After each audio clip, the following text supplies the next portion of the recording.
प्रिय छात्रों, हम लोग आज के दिन आधुनिक भारत में के आर्थिक इतिहास का एक नया विषय ब्रिटिश काल में पूंजी निवेश का अध्ययन करने जा रहे हैं।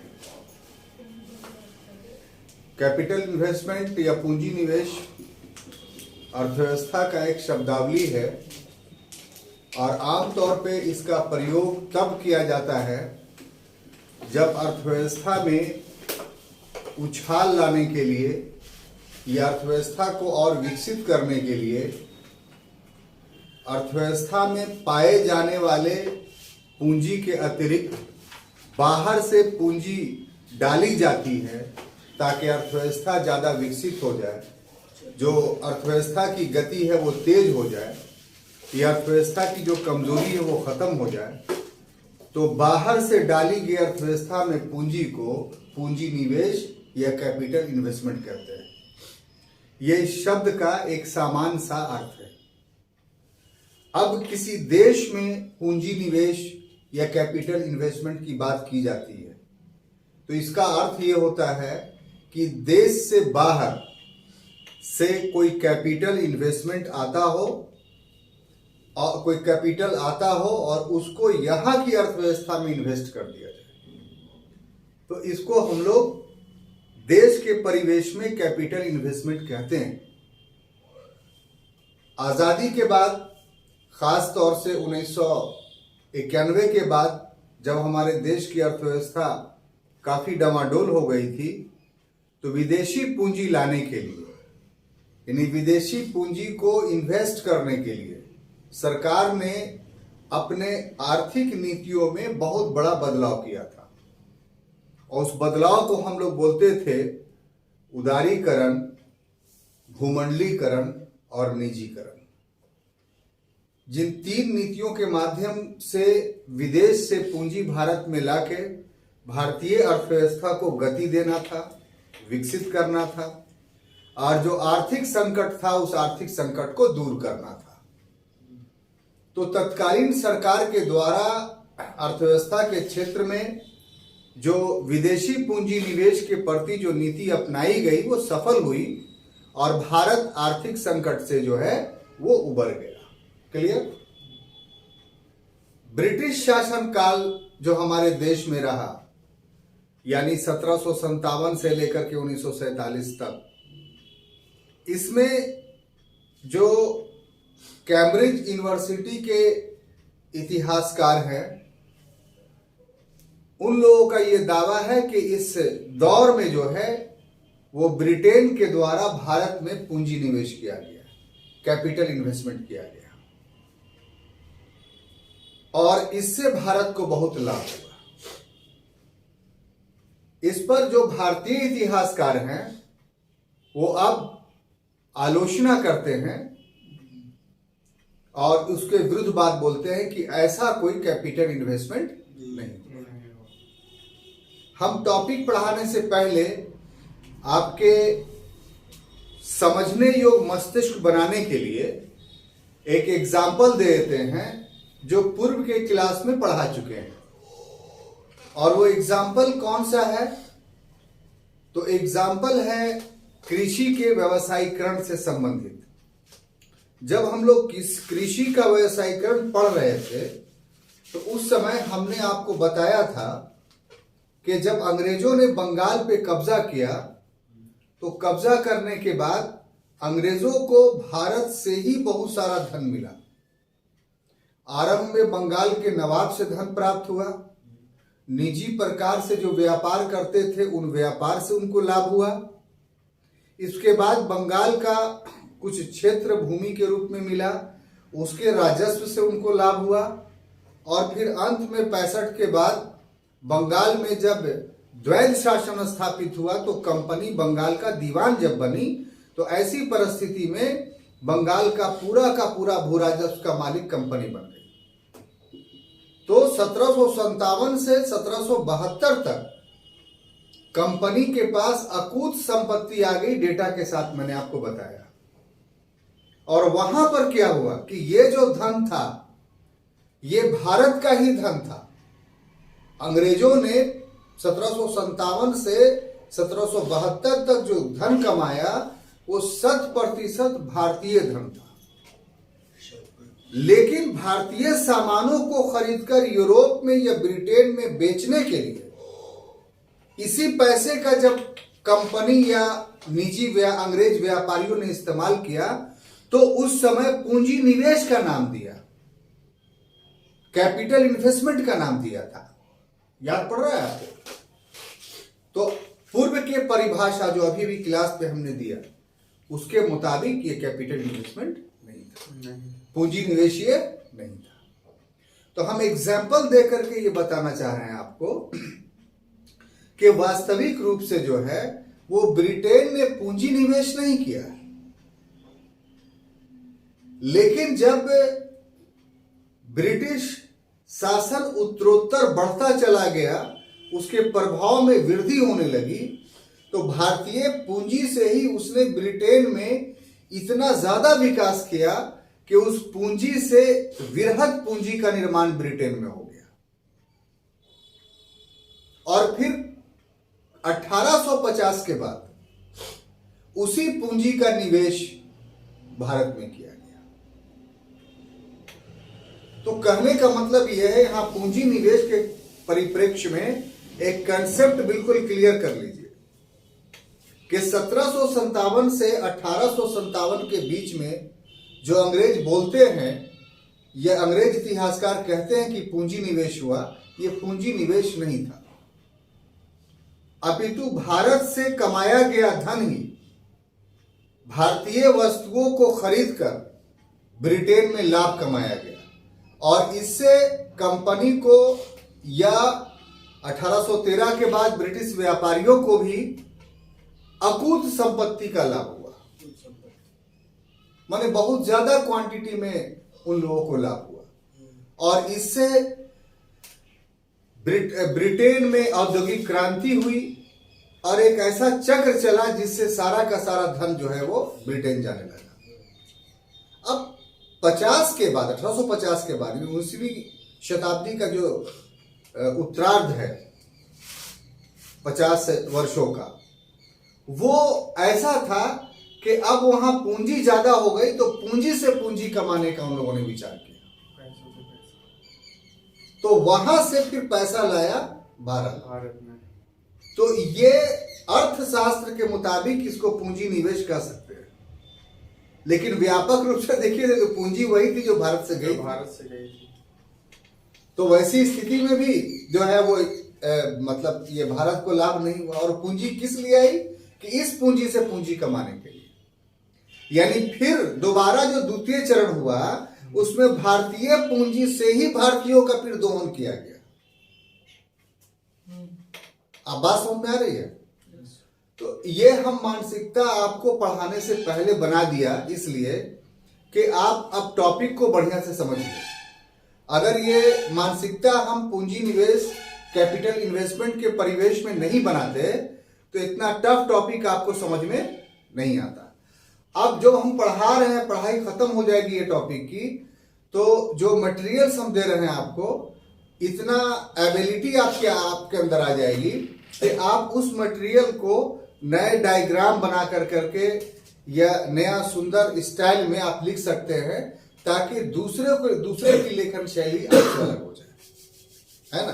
तत्व वही रहेंगे, फैक्ट्स चाहे हमारे नोट्स से पढ़िए, फैक्ट्स चाहे किताब से पढ़िए, वो तो डिफरेंस नहीं ना रहेगा, वो तो वही रहेगा, लेकिन आपका आंसर स्क्रिप्ट दूसरे से अलग होना चाहिए। तो आपका आंसर स्क्रिप्ट दूसरे से अलग कैसे होगा? तो ऐसा ही होगा कि आपका उस सब्जेक्ट पे बहुत कमांड हो जाएगा और आप उसको अपने उंगलियों से उस सब्जेक्ट को नचाएं, अपने तरीके से उसको लिखने का ये करें। जैसे सोनू ने एक दिन लिखा था, तो क्या वो टॉपिक जो था धन का अपवाहन, उसको पूरा समझ में आ गया था, तो अपने स्टाइल से लिख दिया, ठीक है। तो आप भी इस टॉपिक में वही प्रयास करेंगे। तो इसको इस ढंग से पढ़ा जा सकता है कि जो ब्रिटिश काल का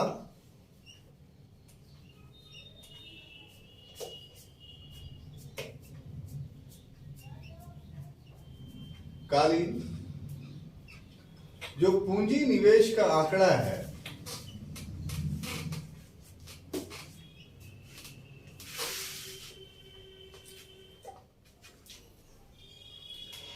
यह पूंजी निवेश का आंकड़ा काफी विषम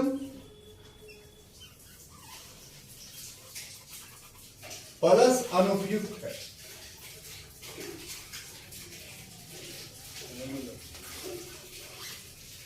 फिर भी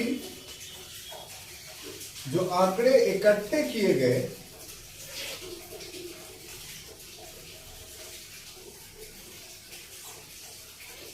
किसके द्वारा, तो विभिन्न शोधकर्ताओं के द्वारा।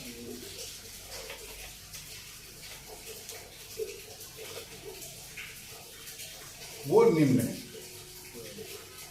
तो पहले आंकड़ा हम लोग देख लें कि किस शोधकर्ता ने क्या क्या आंकड़ा इकट्ठा किया। उसमें पहला नाम है क्रेमांड का।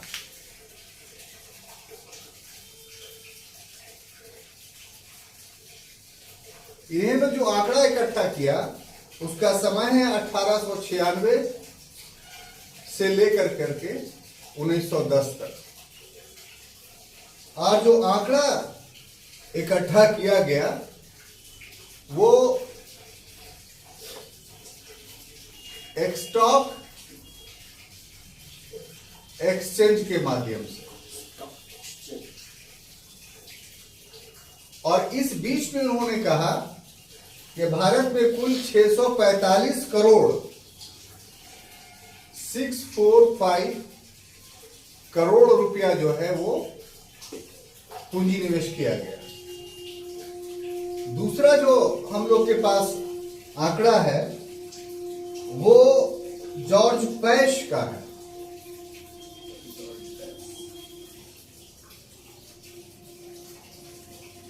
इन्होंने जो समय जिस अवधि का आंकड़ा दिया वो 1909-10 का है। और ये जो आंकड़ा है वो श्रीलंका और भारत में किया गया royal Asiatic static society, royal Asiatic society के माध्यम से इन्होंने आंकड़ा इकट्ठा किया। और इसमें जो धनराशि है वो 328 मिलियन है, 328 मिलियन। लेकिन इस 328 मिलियन का भी उन्होंने वर्गीकरण किया है कि ये जो राशि है वो किस किस में इन्वेस्ट की गई। तो यहां पर बहुत ध्यान देने वाली बात है कि ये 328 मिलियन की जो राशि थी वो 3 क्षेत्रों में इन्वेस्ट की गई। और उसमें सरकार में 182 मिलियन, यानी सरकार चलाने में 182 मिलियन। उसके बाद दूसरा क्षेत्र था परिवहन में 141 मिलियन। परिवहन में मुख्य रूप से रेलवे आता है, और भी था, रोडवेज भी था, लेकिन अधिकांश रेलवे में किया गया। ठीक है। और उसके बाद बागान में 4.2 मिलियन, बागान में 4.2 मिलियन। इसका एक्सप्लेनेशन करते हैं, अभी घबराइए नहीं, पहले डेटा आपको लिख देते हैं। उसके बाद अगला जो ये है वो जीडी बिरला है।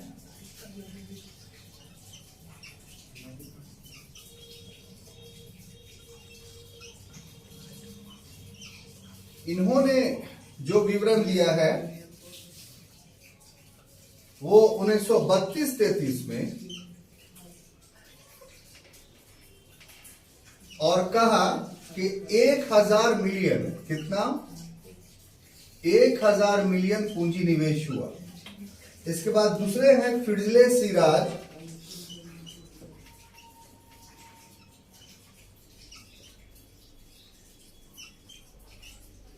इन्होंने भी 32-33 में ही आंकड़ा जारी किया था, यानी 1932-33, और इन्होंने कहा कि 500 मिलियन पूंजी निवेश हुआ। और अंत में VKRV राव हैं, VKRV राव, इनका भी समय वही है 1932 से लेकर 33 तक, और इन्होंने जो आंकड़ा दिया है वो 637 मिलियन का। और अंत में रिजर्व बैंक ऑफ इंडिया का एक सर्वेक्षण है,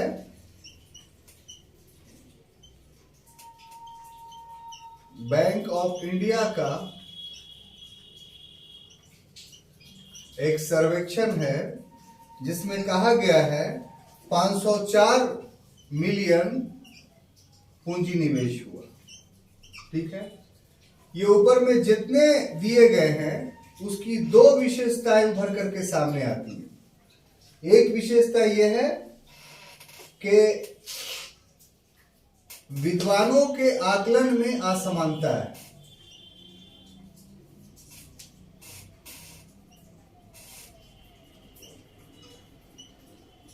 आकलन में क्या है? असमानता। और दूसरा ये कह सकते हैं कि संपूर्ण पूंजी विषय निवेश का विवरण नहीं है। संपूर्ण पूंजी निवेश का विवरण नहीं है।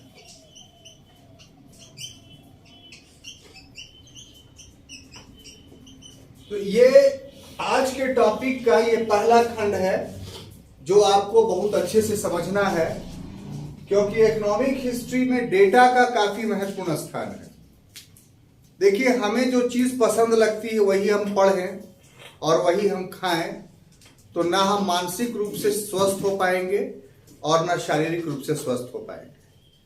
शारीरिक रूप से स्वस्थ होने के लिए अनिवार्य है कि कभी कभी डॉक्टर के कड़वे दवे भी हम लोग को खाने पड़ते हैं। तो उसी तरीके से मानसिक रूप से अगर स्ट्रांग होना है आपको, तो पढ़ाई की यह परिपाटी आपको कबूल करनी होगी कि जो विषय हमें कड़ा लगता है या अच्छा नहीं लगता है, उबाऊपन लगता है, तो उसको छोड़ नहीं दिया जाए, बल्कि उसको और मेहनत के साथ पढ़ा जाए और उसको इंटरेस्टेड बनाया जाए। तो उसी पैराए में आज का ये क्लास है। ये इकोनॉमिक सेक्शन का जो भी चल रहा है उसमें आपको यही अनुभव होगा। तो हम चाहते हैं कि आप इसको उबाऊ की तरह इस क्लास को नहीं पढ़ें, बल्कि एक लगाव की तरह पढ़ें, और जब लगाव आपको इस टॉपिक से हो जाएगा तो फिर इस टॉपिक की सारी बातें याद हो जाएगी। मेरा कहना यह है कि लगाव कैसे पैदा हो। लगाव पैदा होने के लिए सबसे अच्छा मंत्र यह है कि आप ये सोचिए कि अंग्रेजों ने हमारे देश को कैसे कैसे लूटा है। एक सोने की चिड़िया कैसे पत्थर की चिड़िया में कन्वर्ट की, एक जीता जागता देश कैसे मृत देश में कन्वर्ट हो गया, जिसका दंश हम लोग आज तक झेल रहे हैं।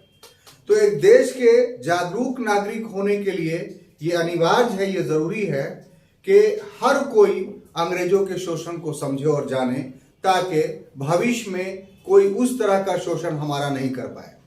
अगर ऐसा आप अपने मस्तिष्क में पालते हैं तो फौरन ये टॉपिक आपके लिए इंटरेस्टेड बन जाएगा। तो पूंजी निवेश के परिवेश में एक लंबी बात हम कुछ पूर्व में कर चुके हैं और समझा चुके हैं कि पूंजी निवेश का ब्रिटिश काल का अर्थ क्या था और आपको किस एंगल से ब्रिटिश कालीन पूंजी निवेश को पढ़ना है। तो ऐसे कंटेक्स्ट में अगर गौर से देखिए तो सबसे पहले हमने जो बात कही है, सिंपल बात, कि ब्रिटिश कालीन जो पूंजी निवेश है और इससे संबंधित जो आंकड़ा है वो कैसा है? विषम है और अनुपयुक्त है। विषम का मतलब यह हुआ कि जितने भी आंकड़े हमारे पास हैं वो एक दूसरे से मेल नहीं खाते हैं। मान लिया 5 लोगों ने, 5 अनुसंधानकर्ताओं ने आंकड़े इकट्ठे किए, तो पांचों के आंकड़े अलग अलग हैं, एक नहीं है।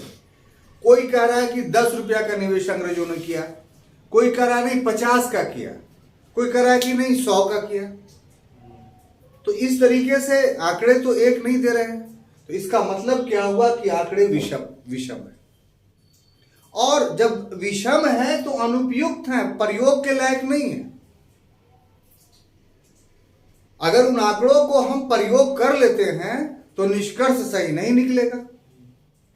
जब आंकड़े सबके उपयुक्त हों, सही हों, समान हों और ऐसी परिस्थिति में उस पर कोई निष्कर्ष निकालना चाहेंगे तो निष्कर्ष आराम से निकल जाएगा। लेकिन इन कमियों के बावजूद, कमी क्या है? विषमता और अनुपयुक्तता। तो इन कमियों के बावजूद जो आंकड़े विभिन्न शोधकर्ताओं के द्वारा इकट्ठे किए गए हैं वो काफी चौंकाने वाले हैं और उससे शोषण का बहुत बड़ा निष्कर्ष निकल सकता है। एग्जैक्ट कितने निवेश हुए ये पता नहीं चलेगा, लेकिन जिस उद्देश्य से हम पढ़ रहे हैं कि आखिर अंग्रेजों ने किस तरीके से शोषण किया इस पूंजी के माध्यम से, तो उस परिवेश में कम से कम कुछ निष्कर्ष हम निकाल सकते हैं कि पूंजी निवेश के माध्यम से भी व्यक्ति एक्सप्लॉयटेशन कर सकता है अर्थव्यवस्था में। और यदि आप जानेंगे इस बात को तो फिर वर्तमान समय में आप एक्सप्लॉयट नहीं होंगे। और यह सिर्फ ऐसा नहीं कि परतंत्रता की स्थिति में ही ऐसा लागू होगा, स्वतंत्र भारत में भी बहुत सारे ऐसे क्षेत्र हैं जहां आप एक्सप्लॉयट हो सकते हैं, शोषित हो सकते हैं। तो इतिहास के झरोखे से शोषण को अगर देख लीजिएगा तो आपके वर्तमान समय में आप शोषण के शिकार नहीं होंगे। क्लियर? अब देखिए कि हम लोगों को जो शोधकर्ताओं के द्वारा विवरण दिया गया है, उन शोधकर्ताओं के नाम है क्रेमांट, जॉर्ज पैश, जीडी बिरला, फिल्जे सिराज, VKRV राव।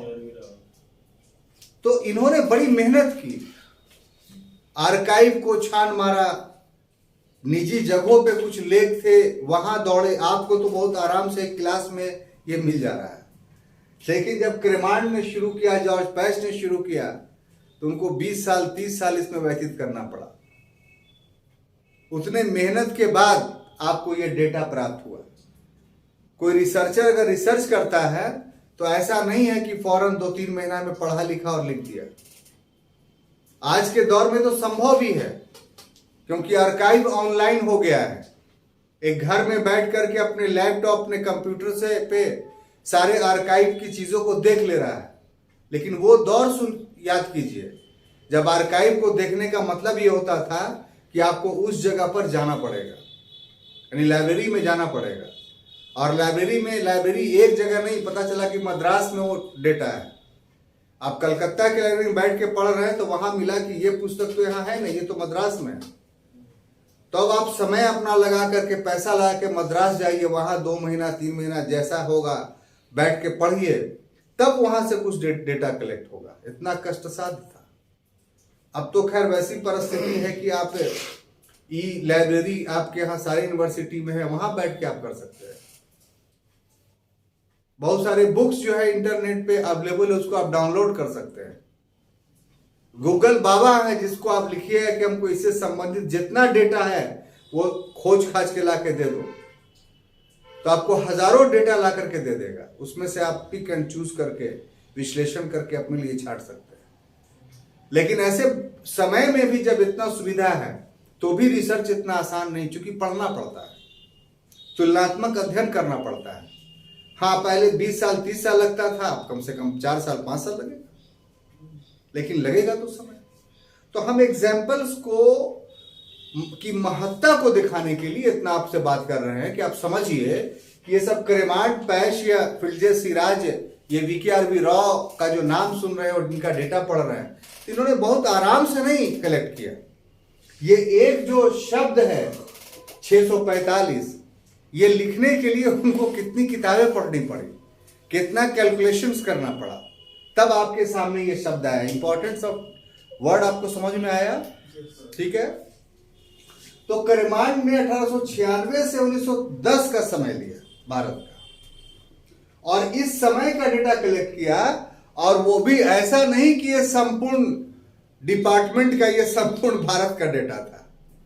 ये सिर्फ स्टॉक एक्सचेंज का था। तो स्टॉक एक्सचेंज में जो जिसने पूंजी लगाई है, जो कंपनी लिस्टेड है, उसका कारोबार हो रहा है, उसी का विवरण होगा। कोई व्यापारी पैसा लेकर के आ रहा है, कोई बैंक के थ्रू पैसा आ रहा है, या कोई हार्ड कैश लेके आ रहा है, खरीद के सामान लेके जा रहा है, या अपना पैसा लाके कारखाना खोला है, ये तो स्टॉक एक्सचेंज में नहीं है। वो तो जो लिस्टेड है वो तो, इसीलिए यह भी पूर्ण डेटा नहीं है, यह भी अपूर्ण है। यह सिर्फ स्टॉक एक्सचेंज के माध्यम से पता चला कि इस अवधि के बीच में भारत में जो है 645 करोड़ रुपया का निवेश किया गया। जो लिस्टेड है वही तो खाली लिस्टेड ही से भारतीय अर्थव्यवस्था थोड़ी चल रही थी, आज तो नहीं चल रही है, बल्कि लिस्टेड कम है, लिस्टेड से ज्यादा अनलिस्टेड कारोबार हो रहा है। तो बहुत गिनती के ना कंपनी है भाई, छोटे छोटे कारोबारी हैं, उद्योगपति हैं, उनका थोड़ी लिस्टेड है वो, और उनकी संख्या लाखों में है। अब दूसरा, जॉर्ज पैश ने 1909-10 में जो है, अच्छा ये भी यहां जान लीजिए कि ये स्टॉक एक्सचेंज का जो डेटा क्रेमांड को मिला वो गुप्त था, वो ओपन अवेलेबल नहीं था, वो चोरी छिपे कुछ डेटा को कलेक्ट किया। उसका यह है, ऐसा नहीं कि पूरा का पूरा डेटा उसको मिल गया स्टॉक एक्सचेंज का, जो कि वो टॉप सीक्रेट रहता था, उसमें किसी आदमी को मिला करके इसने कलेक्ट किया तो 645 करोड़ मिला। जॉर्ज पैश ने रॉयल एशियाटिक स्टैटिक सोसाइटी, तो किसी भी देश का जो डेटा होता है वो स्टैटिक सोसाइटी के पास होता है। जैसे हम लोग के यहाँ अभी कौन रखता है, तो केंद्रीय सांख्यिकी संगठन, नाम सुने होंगे, सेंट्रल स्टैटिस्टिक ऑर्गेनाइजेशन, CSO। इसका हेडक्वार्टर कहाँ है? दिल्ली की कलकत्ता? कलकत्ता में है CSO का। ठीक है, क्वेश्चंस भी ऑब्जेक्टिवली आता है। तो उसी ढंग से ब्रिटेन में भी स्टैटिकल ऑर्गेनाइजेशंस था, स्टैटिक्स ऑर्गेनाइजेशंस था, जो अपने देश का सारा डेटा रखता था। तो जॉर्ज पैश ने उस स्टैटिक ऑर्गेनाइजेशन से सिर्फ 1 साल का डेटा कलेक्ट किया। यह नहीं कि जितना जब से 1757 से अंग्रेज आए थे तो वो 1947 तक, ऐसा नहीं मुन्ना भाई। इसलिए मैंने शुरू में ही कह दिया कि ये एकांगी और अपूर्ण है डेटा। इससे सिर्फ हम अंदाजा लगाएं कि पूंजी निवेश से कैसे एक्सप्लॉयटेशन किया, लेकिन फिर भी जो अनुसंधानकर्ताओं, शोधकर्ताओं के द्वारा जो डेटा मिले हैं वो भी काफी महत्वपूर्ण है, क्योंकि आधार मिला जांचने का कि शोषण कैसे होगा। तो 328 मिलियन कुल उन्होंने कहा, लेकिन इनकी विशेषता, जॉर्ज पैश की विशेषता यह है, जो काफी अवलोकनीय, अगर इसको हम नहीं समझाएंगे तो आप एक्सप्लॉयटेशंस ऑफ कैपिटल इन्वेस्टमेंट नहीं समझ पाइएगा। अब देखिए गौरव जी के 328 मिलियन को जो 1 साल में अंग्रेजों की पूंजी ब्रिटेन से भारत आई, वो भारत में कहां लगी?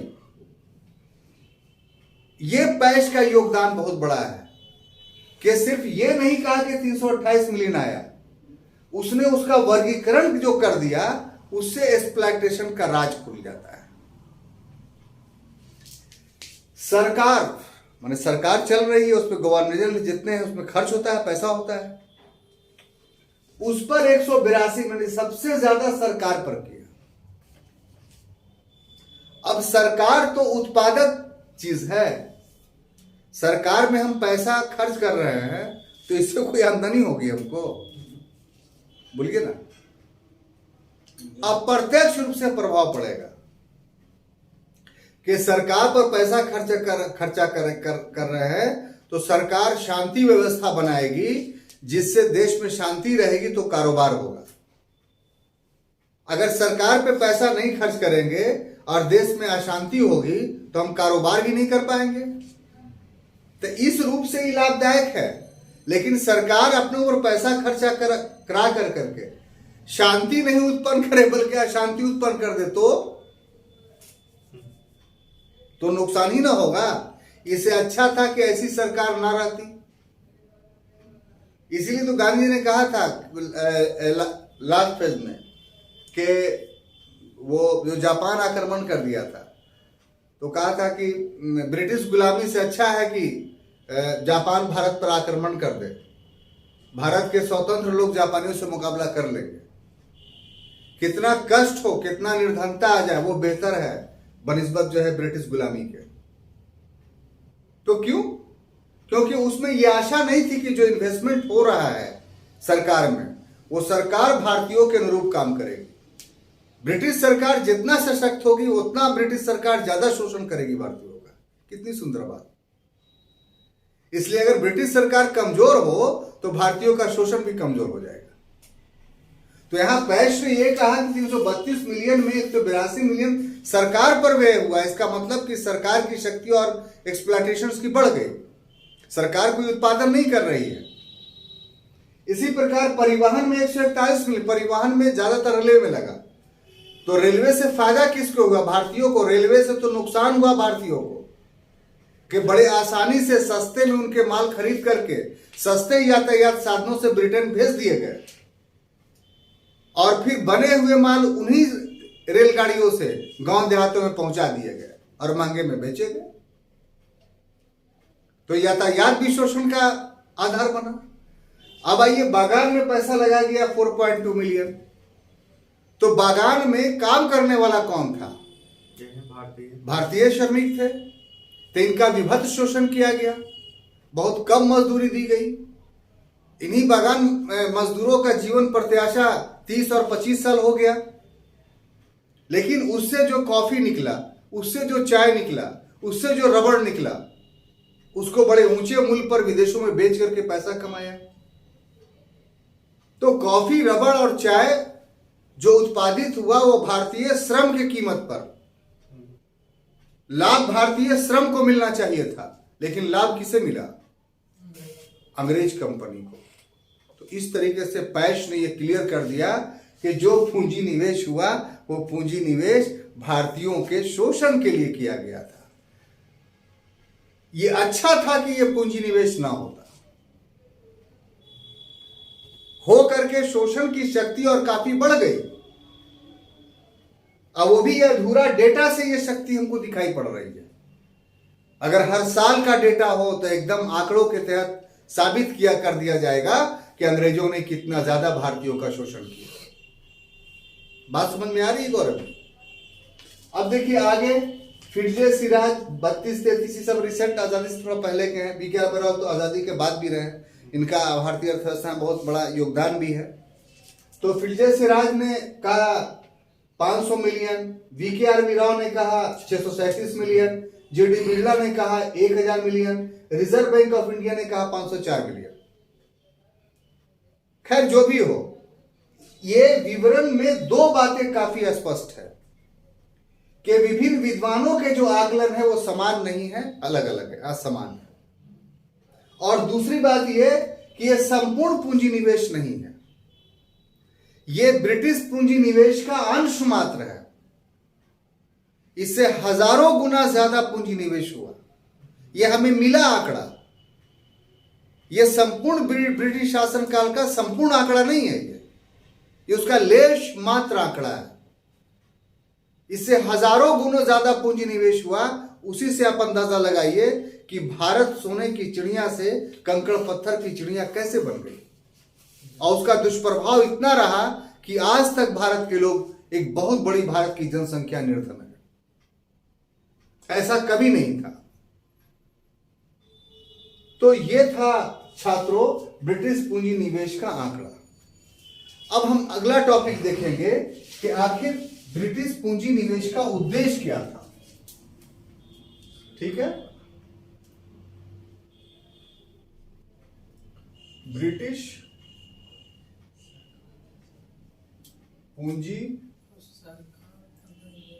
निवेश का उद्देश्य क्या एम था? आखिर अंग्रेज क्यों पूंजी निवेश करना चाहते थे, या क्यों उन्होंने पूंजी निवेश किया? तो यह भी अगला टॉपिक हम लोगों का होगा और इसे भी अच्छे ढंग से समझेंगे। तो देखिए छात्रों के जो उद्देश्य था ब्रिटिश पूंजी निवेश का, ऐसे इसको कर देते हैं। ये पूरा शीर्षक का हम ऐसे लिख देते हैं कि जो उद्देश्य था वह उद्देश्य व्यापार सह पूंजी निवेश था।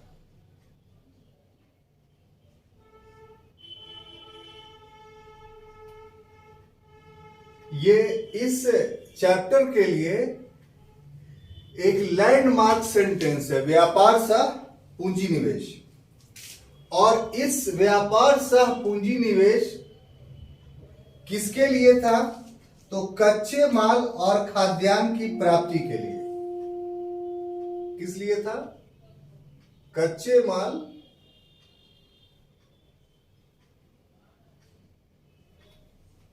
और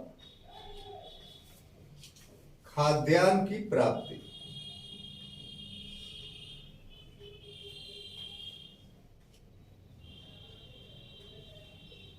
ठीक है, एक्सप्लेन करते हैं। इसके लिए था ये, और इसके वजह से ये जो था ये उद्देश्य, इसके वजह से हर क्षेत्र में वृद्धि हुई, जैसे आय प्लस रोजगार प्लस पूंजी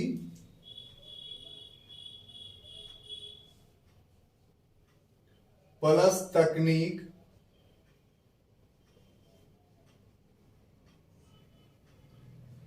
प्लस ज्ञान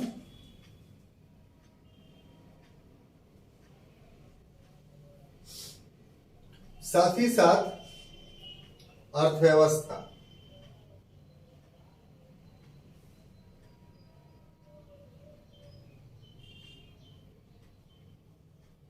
इन सब में क्या हुआ? वृद्धि हुआ, या कह लीजिए लाभ हुआ।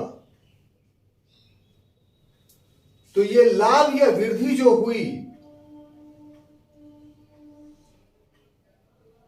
इसका फायदा ब्रिटेन ने उठाया। फायदा किसने उठाया? ब्रिटेन ने।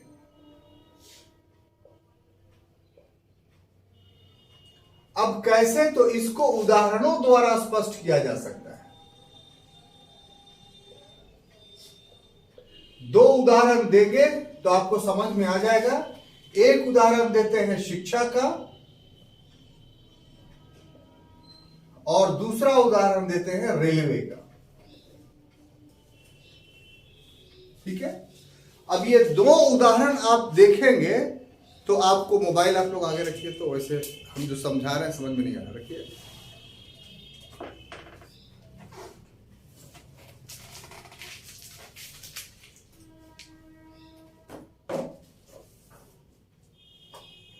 तो दो उदाहरण अगर आप देखेंगे तो आपको स्पष्ट हो जाएगा कि एम्स ऑफ कैपिटल इन्वेस्टमेंट क्या था। What was the main aims of British capital investment? तो उसमें एक वर्ड है व्यापार सह पूंजी निवेश। अब देखिए, जो शुरू में हमने आपको पूंजी निवेश की परिभाषा दी थी, तो उस परिभाषा से यह उद्देश्य डिफर कर रहा है।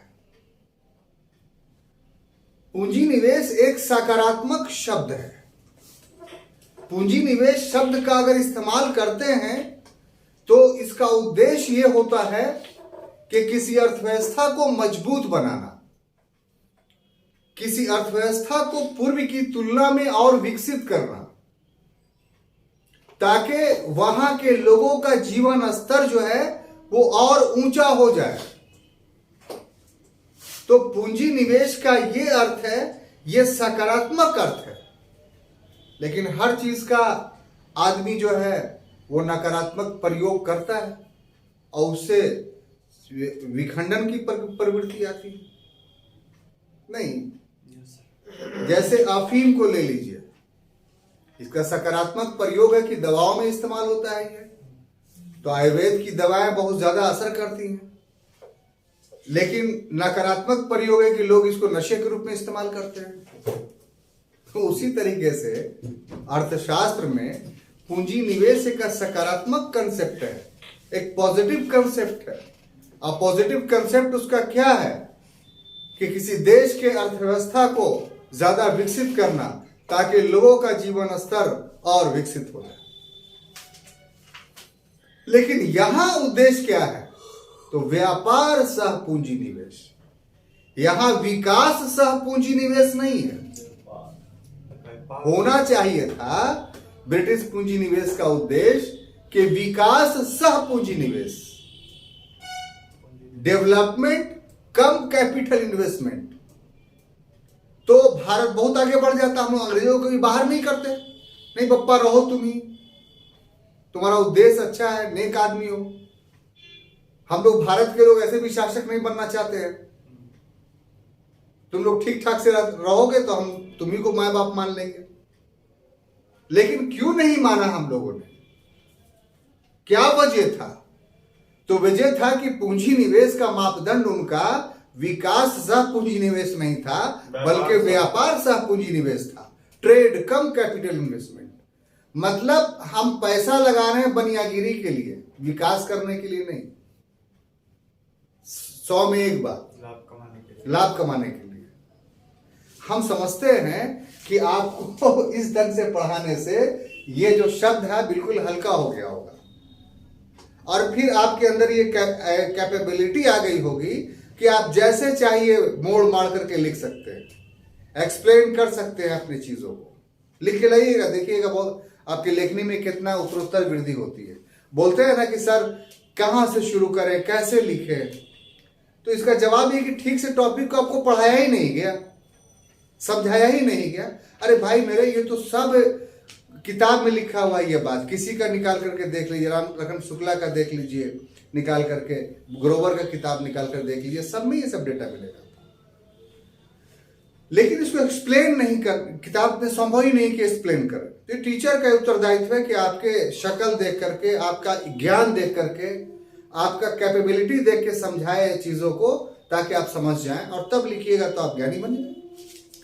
अब देखिए, चलिए वो तो ये जो था व्यापार सह पूंजी निवेश, किस चीज का व्यापार? गौर कीजिए। तो कच्चे माल का और खाद्यान्न की प्राप्ति। कच्चे माल किसके लिए और कौन सा कच्चा माल? तो ब्रिटिश उद्योग के लिए कच्चा माल। तो ब्रिटिश उद्योग के लिए जो कच्चा माल था वो मुख्य था कपास, और अनुषंगी था नील, और ये भी कपड़े से ही जुड़ा हुआ था। तो औद्योगिक क्रांति जो शुरू हुई प्रारंभ में, यह औद्योगिक क्रांति की घटना जो घटित हुई कपड़े से हुई। कपड़े का अगर नहीं शुरुआत होता तो औद्योगिक क्रांति भी नहीं घटित होती। फिर बाद में चल करके अन्य उत्पादों पर भी औद्योगिक क्रांति के प्रभाव पड़े, क्योंकि लोग और व्यापक पैमाने पे चीजों को इस्तेमाल करना शुरू किया। तो इसलिए शुरू में कच्चे माल की जरूरत थी। और खाद्यान्न किस लिए, किसके लिए? तो वहां के लोगों के लिए।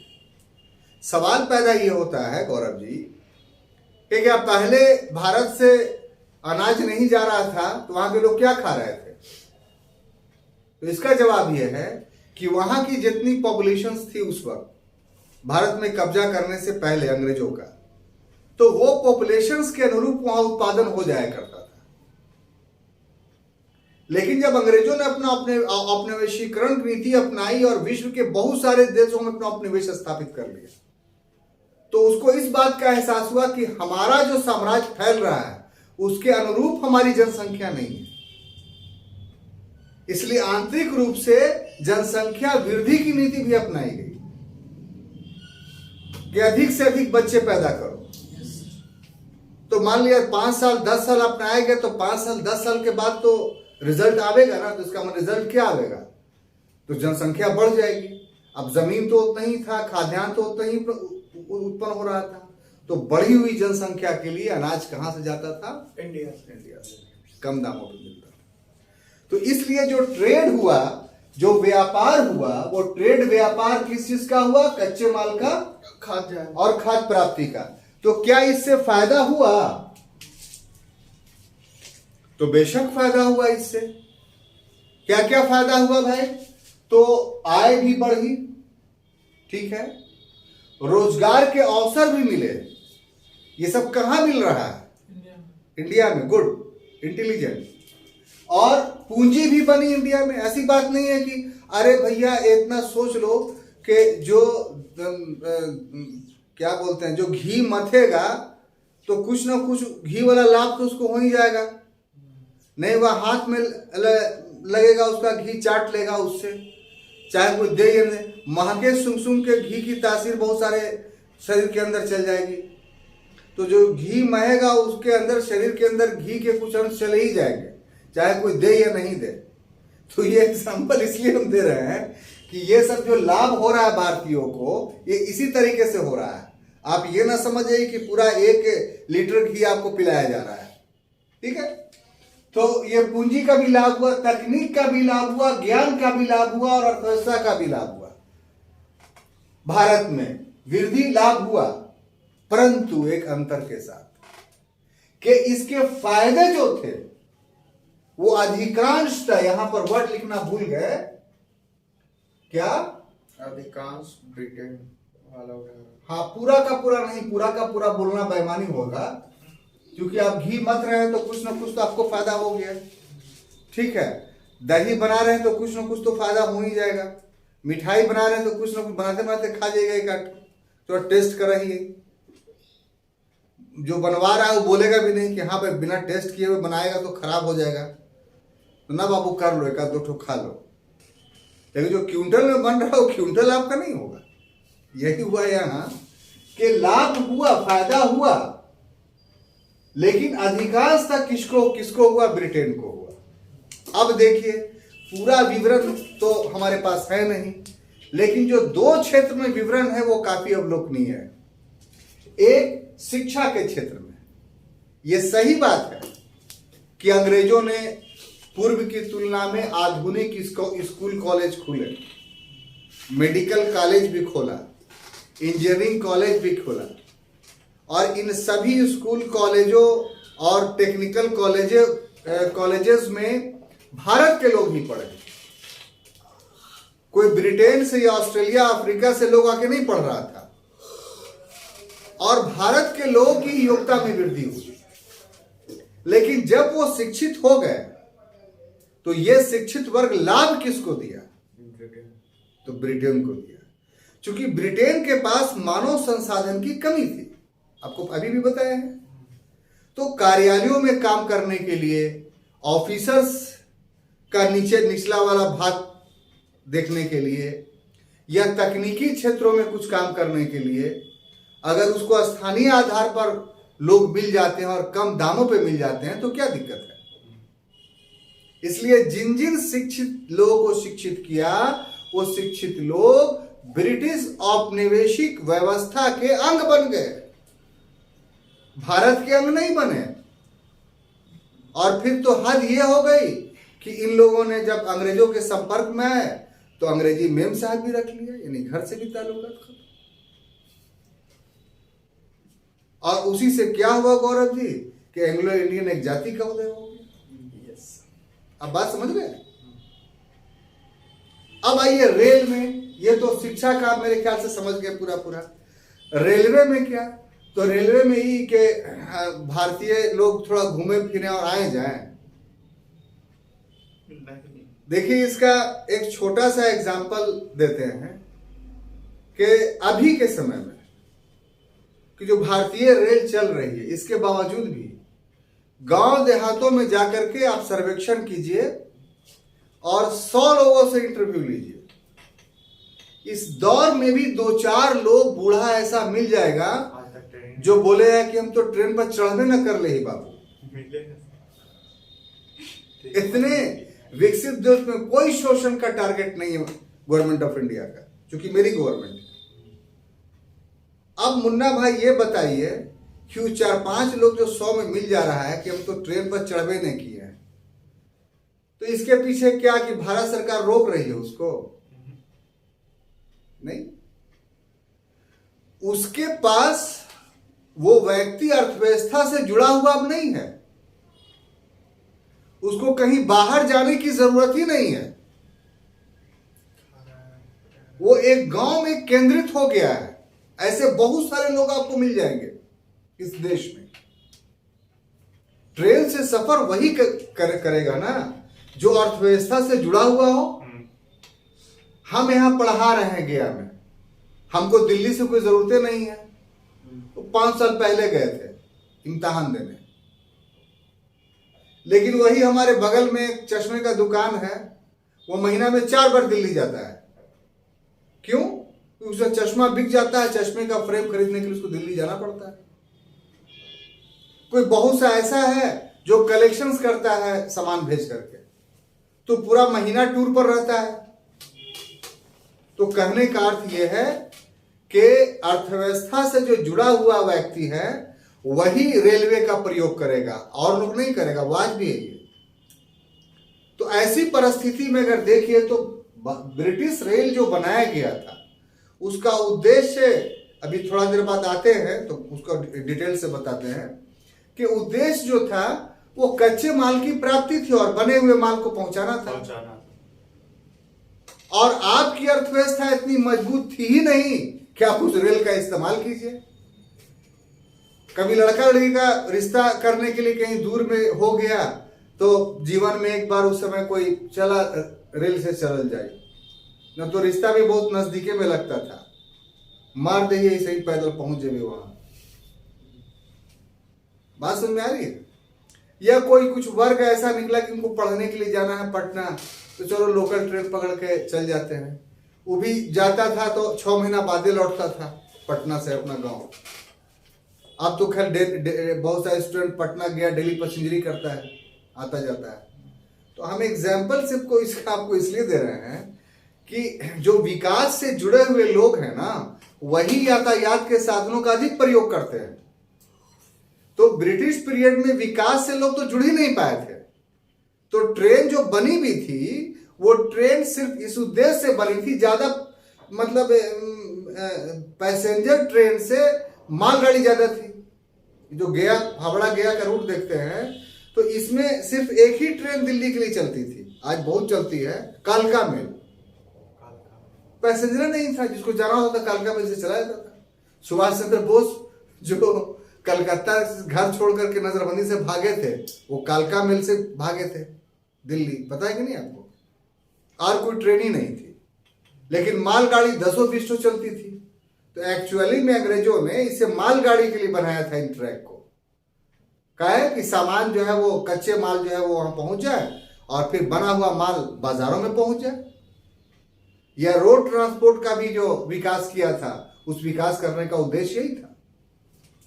तो हम समझते हैं कि एम्स ऑफ कैपिटल इन्वेस्टमेंट आप समझ गए होंगे, ठीक है। अब देखिए अगला टॉपिक जो हमें बताना है आपको कि रेलवे में ब्रिटिश पूंजी निवेश। एक एग्जाम्पल था ना, इसको अब एलोबरेट कर देते हैं ताकि आपको अच्छे ढंग से समझ में आ जाए। रेलवे में ब्रिटिश पूंजी निवेश, पूंजी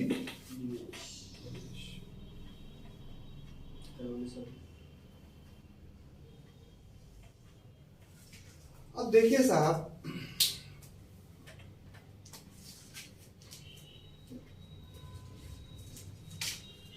तो ब्रिटिश पूंजी निवेश का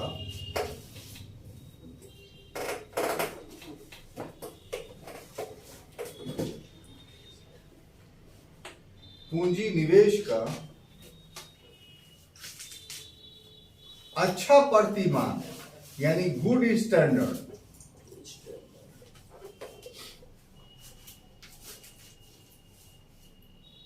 गुड स्टैंडर्ड आपको देखना है तो रेलवे में देख सकते हैं।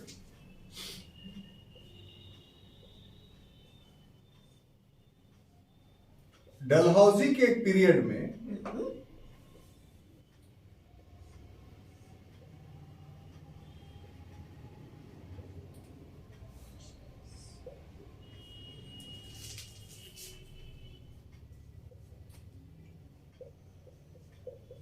आरंभ हुआ रेलवे का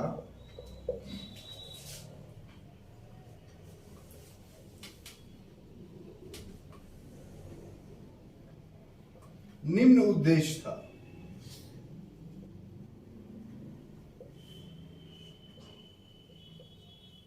उसमें पहला उद्देश्य जो था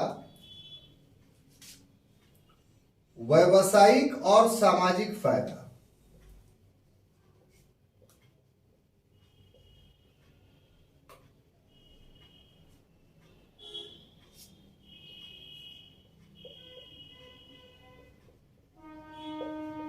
व्यावसायिक और सामाजिक लाभ। उसके बाद दूसरा जो फायदा था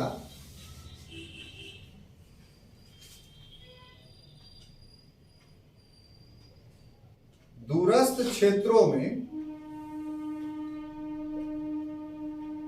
अपना माल पहुंचाना, निर्मित माल पहुंचाना।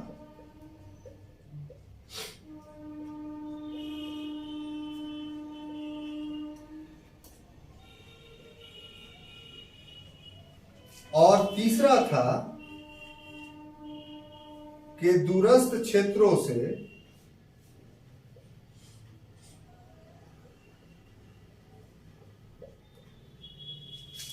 कच्चे माल की प्राप्ति।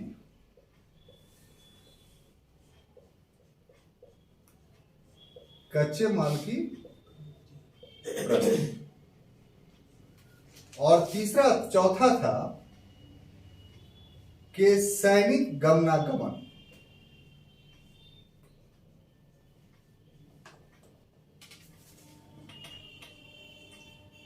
गमनागमन का इंग्लिश हुआ मूवमेंट। ठीक है ना साहब?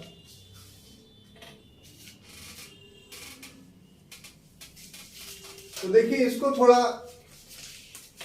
सब क्षेत्र में बताना संभव नहीं है और लिखना भी संभव नहीं है।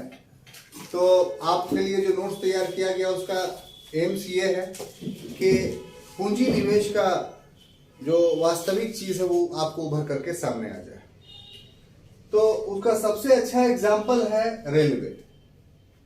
तो रेलवे को अगर आप पढ़ लीजिएगा, जान लीजिएगा, तो आपको समझ में आ जाएगा कि अंग्रेजों ने जितना भी काम किया भारत में और उसके लिए पूंजी निवेश किया, उसमें लेश मात्र भी उसका उद्देश्य भारतीयों को लाभ पहुंचाना नहीं था। लाभ हो गया तो उस होने वाले लाभ को वो रोक भी नहीं सकते थे, वो भी उसके लिए फायदेमंद था। जैसे रेल बिछा दिया तो अगर भारतीय टिकट लेके चढ़ रहे हैं तो कुछ भी उनको लाभ हो गया, वरना ये उनका उद्देश्य नहीं था कि भारत के लोग रेल पर चढ़े और यात्रा करें और दूर दूर जाए। इससे उनको खुद नुकसान भी हुआ कि यातायात के साधनों का विकास हो जाने से अंग्रेजों के खिलाफ जो राष्ट्रीय आंदोलन उभरा, तो उसके परिणाम स्वरूप ऑल इंडिया राष्ट्रीय आंदोलन हो गया। अगर रेल और रोड नहीं बढ़िया अंग्रेज बनाते तो फिर ऑल इंडिया प्रोटेस्ट ऑर्गेनाइज किया जा सकता था, नेता एक छोर से दूसरे छोर जा सकते थे। तो कुछ नुकसान भी अंग्रेजों को हुआ, लेकिन जो भी उनको नुकसान हुआ वो चाहते नहीं थे नुकसान करना अपना। मूलभूत बात यह है। और ना ये चाहते थे कि भारतीयों को फायदा हो गया, ये होना था। मूल उद्देश्य उनका जो था वो खुद फायदा पहुंचाना। तो रेलवे का में जो पूंजी निवेश उन्होंने किया, तो इस पूंजी निवेश में हुआ शुरुआत डलहौजी के पीरियड में। हम ऐसे भी रेलवे का विकास हम अलग से आपको पढ़ाएंगे, वो एक अलग टॉपिक होगा, लेकिन पूंजी निवेश के कंटेक्स्ट में यहां सिर्फ पढ़ा रहे हैं तो जान लीजिए आप कि ये डलहौजी के पीरियड में हुआ। आप देखिए कि डलहौजी के पीरियड में ही क्यों हुआ। आपको ये जानना चाहिए कि जो रेलवे था वो ब्रिटेन में जॉर्ज स्टीवेंसन से एक व्यक्ति था जिसने भाप के इंजन की जो है खोज की थी। और जब भाप के इंजन का खोज या आविष्कार उसने कर लिया, ब्रिटेन का वैज्ञानिक, तो सबसे पहले 1832-33 में ब्रिटेन में पहली रेल चली लिवरपूल से मैनचेस्टर।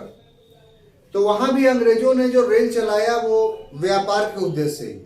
लिवरपूल भी उसका व्यापारिक केंद्र था, मैनचेस्टर भी उसका व्यापारिक केंद्र था, तो माल की ढुलाई के लिए।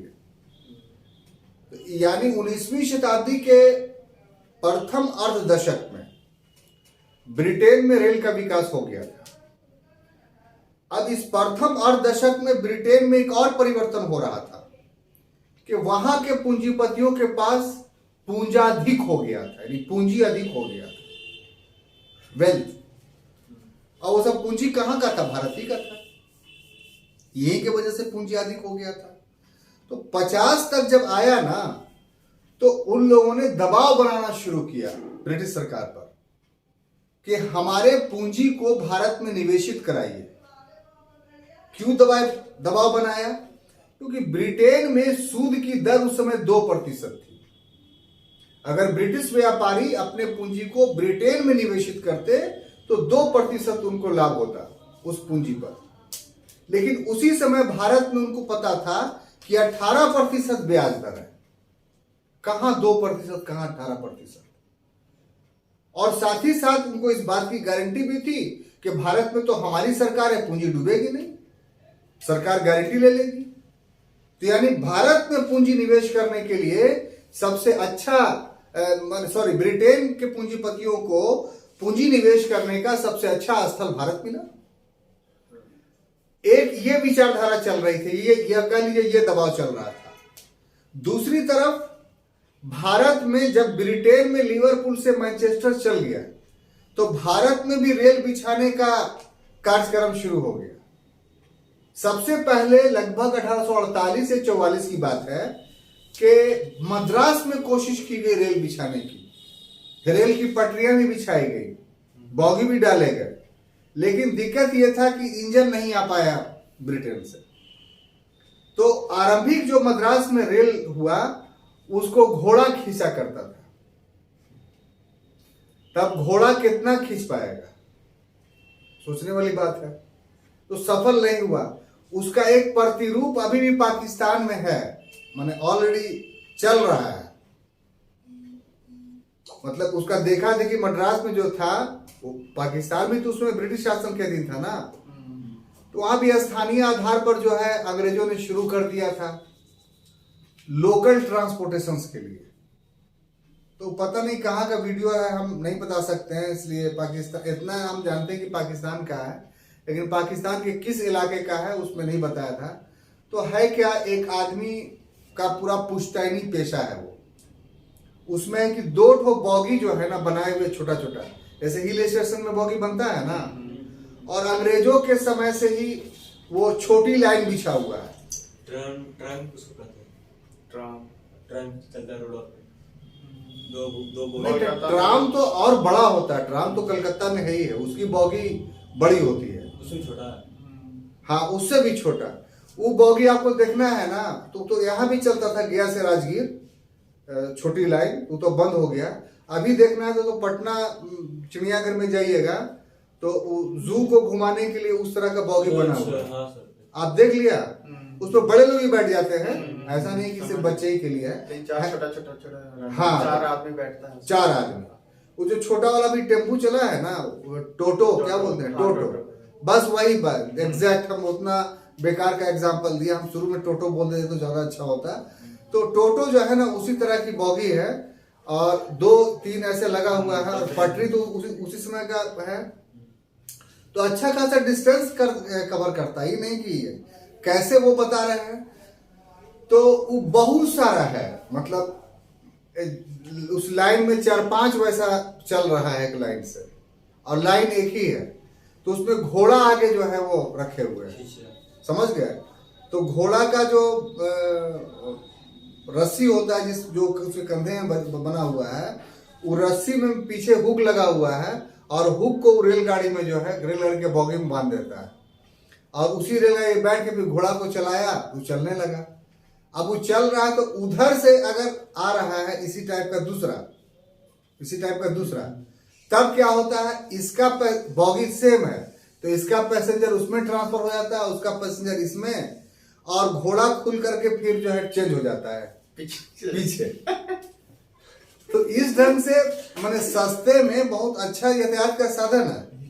तो हम आपको एग्जाम्पल इसलिए दे रहे हैं कि आप समझिए कि वो चीज सफल नहीं हुई, लेकिन यातायात के लिए अभी भी उसके प्रमाण जो है उपलब्ध हैं, ये मेरे कहने का मतलब है। तो खैर फ्लॉप हो गया। फिर मद्रास में ही दूसरा योजना चला। फिर उसके बाद पूर्वी भारत में कलकत्ते के तरफ सोचा गया। उस समय तक भारत में सबसे पहले कोयला का खोज रानीगंज में हुआ था। रानीगंज एक ऐसा इलाका है जहां ओपन माइनिंग है, माने जमीन के ऊपर कोयला आपको मिलेगा, फाड़ के निकल गया है और बहुत उच्च क्वालिटी का कोयला है वो। आज भी वहां से मतलब के उत्खनन होता है। तो वहां अंग्रेजों को हुआ कि यहाँ से ट्रेन बिछाई जाए। शुरुआत जब बॉम्बे के बाद ही, हालांकि शुरुआत जो इस इलाके में हुई वो सबसे पहले रानीगंज टू हावड़ा हुई थी और कोयले ही के लिए स्पेशल हुआ था। इधर बाद में फिर बिछा पटरी। तो खैर जो जब ये दोनों चीजें मिल गई, एक तो प्रयास हो भी रहा था 1850 से पहले यहाँ, और उस समय डिमांड भी हो रहा था कि पूंजी निवेश करना है। तो डलहौजी बहुत डायनेमिक गवर्नर जनरल था, उसने ये जिम्मा अपने ऊपर ले लिया। तो ठीक है, पूंजी निवेश करो। इधर टेक्निकली जो है वो हो भी रहा था। तो डलहौजी के समय में रेल बिछना यहां से शुरू हुआ। अब एम क्या था अंग्रेजों का? तो ये 4 उद्देश्य था, ये काफी महत्वपूर्ण है। पहला कि व्यावसायिक और सामाजिक लाभ। व्यावसायिक और सामाजिक लाभ का अर्थ क्या हुआ कि जो छोटे मोटे स्थानीय आधार पर व्यवसाय हो रहा था उस पर पकड़ बनाना, तभी ना ब्रिटेन का माल बिकता। और सामाजिक लाभ का मतलब यह कि जो क्रिश्चियन मिशनरीज को परमिशन मिल चुका था 1813 में क्या धर्म प्रचार करने का, तो वो क्रिश्चियन मिशनरी जो है वो पहुंच पाए कहां? गांव देहात तक। ये उसी समय से शुरू हुई। रेल बीच जाएगा तो और पहुंच पाएंगे। उसके बाद के दूरस्थ क्षेत्रों में माल पहुंचाना, जो निर्मित माल है। दूरस्थ क्षेत्रों में जो कच्चे माल है उसको लाना। अगर विद्रोह हो गया तो विद्रोह को दबाने के लिए तत्क्षण सेना भेज देना। तो इसमें अगर चारों में प्रायोरिटी देखिए, जिस पर अंग्रेजों ने ज्यादा ध्यान दिया, यह जो ज्यादा महत्वपूर्ण उद्देश्य था उनके लिए, वो था दूरस्थ क्षेत्रों से लाभ प्राप्त करना, दूरस्थ क्षेत्रों से कच्चा माल प्राप्त करना। यह अंग्रेजों का मेन उद्देश्य था, असल एम था। और उसके बाद बाकी, उसके बाद अगर दूसरा में आप कहिए तो फिर सैनिक वाला हो गया। लेकिन यह कहना सही नहीं होगा, क्योंकि ऐसा ऑब्जेक्टिवली क्वेश्चंस नहीं आता। आप अपने मंतकी लगा सकते हैं। लेकिन हाँ, ये है, ब्रिटिश हिस्टोरियन ने लिखा है कि सभी उद्देश्यों में सबसे बड़ा उद्देश्य जो था वो कच्चे माल की प्राप्ति। अब इस पर से आप 5% गारंटी दे दिया ब्रिटिश शासन ने कि आपको घाटा चाहे जो पैसा लगाइए आप, लेकिन घाटा होने पर भी हम 5% लाभ देंगे आपको। प्लस अगर लाभ हो जाएगा 5% से अतिरिक्त रेलवे को, तो उसमें भी आधा आधा। ना समझ में बात आई? जैसे 100 रुपया आप लगाए हैं, लाभ हुआ 105 रुपया, तो आपका हो गया, सरकार को 1 पैसा नहीं। लाभ हुआ 2 रुपया, तो सरकार 3 रुपया लगा के आपको दे देगी 5 रुपया। लेकिन लाभ अगर 20 रुपया हो गया, तो उस 20 में 5 का तो आपका पहले वाला मिल ही जाएगा। बचा जो 15, उसमें 7.5 रुपया दोनों का। तो ये तो बहुत लाभ का सौदा था। प्लस कंपनी आपकी रेल की, सरकार की नहीं। वो आप उस कंपनी में नौकरी किसको दीजिएगा आप जानिए, समझ गए? जितना चीज कीजिएगा आप जानिए। और साथ साथ जमीन फ्री में आपको हम दे देंगे। जहां भी रेल बिछाना हो, तो रेल बिछाना है तो खाली रेल ही के लिए जमीन थोड़ी चाहिए, स्टेशन के लिए चाहिए, क्वार्टर के लिए चाहिए। गही में देखते हैं कि कितना क्वार्टर के एरिया फैला हुआ है रेलवे का। तो ये सब के लिए जमीन हम देंगे, उसके लिए पैसा नहीं देना है। तो आप बोलिए कि इतना सुविधा के बाद कोई आदमी कैपिटल इन्वेस्टमेंट नहीं करेगा? करेगा, निश्चित रूप से करेगा। तो इस तरीके से किया गया लेकिन ये इसका उद्देश्य क्या था? लाभ कमाना। अब देखिए एक और टॉपिक है, वो है ब्रिटिश पूंजी का वास्तविक चेहरा, यानी पूंजी निवेश का जो हम शुरू में ही आपको हम बता चुके हैं, लेकिन यहां सिर्फ पूर्ति करने के लिए जो मटेरियल आपको दिया गया उसमें पूरा बात लिखा गया है, ठीक है, रिटेन रूप में आपके पास अवेलेबल है, यहां नहीं लिख रहे हैं तो कोई बात नहीं है।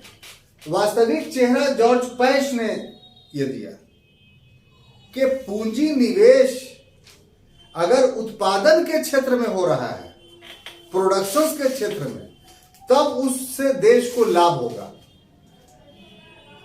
अगर नॉन प्रोडक्टिव क्षेत्र में पूंजी निवेश हो रहा है तो देश को लाभ नहीं होगा। इसका मतलब, इसका उद्देश्य अलग है। तो जॉर्ज पेश ने जो पूंजी निवेश का आंकड़ा यहां पर उपलब्ध कराया है, यही बात उसमें लिखना है, उसमें भी जो नोट्स में लिख दिया गया है वो इसी बात को है, तो हम दोबारा नहीं लिख रहे हैं, हम इसी का इस्तेमाल कर ले रहे हैं। तो जॉर्ज पेश का जो आंकड़ा है, उस आंकड़े में आप देख लीजिए साहब कि उत्पादक काम में कहां लगा हुआ है। अगर बगान को अगर तर्क के खातिर उत्पादक कार्य मान मिले, प्रोडक्शन हो रहा है, चाय का हो रहा है, कॉफी का हो रहा है, रबर का हो रहा है, लेकिन इसका भी लाभ तो भारतीयों को नहीं ना मिल रहा, और बल्कि यहां भी शोषण हो रहा है। तो इस तरीके से जो पूंजी निवेश किया गया, उस पूंजी निवेश का वास्तविक उद्देश्य भारत की अर्थव्यवस्था को पूरी तरीके से निचोड़ देना था। पूर्व से तो निचोड़ा ही जा रहा था, लेकिन इस पूंजी निवेश के घटनाक्रम ने बचे खुचे हुए भारतीय खून को भी अंग्रेजों ने निचोड़ लिया। तो हम समझते हैं कि इस टॉपिक को समझाने में हम पूरी तरीके से सफल रहे। Thank you.